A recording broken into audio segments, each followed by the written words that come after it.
অনেকে আমার কাছে প্রশ্ন করে যে হুজুর, অনেককে ভালোবাসি কিন্তু ধোকা দেয়, আপন রক্ত হয়েও জায়গা সম্পত্তির জন্য, দুনিয়াদারির জন্য ধোকা দেয়।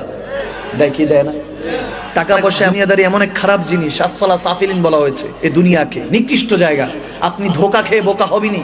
আমার নবীর কাছে এক সাহাবা এসে বলছে, ইয়া রাসূলুল্লাহ, যাকে ভালোবাসি, যাকে বিশ্বাস করি, সেই ধোকা দেয়, চিনবো কিভাবে কে সত্যিকারের বিশ্বস্ত?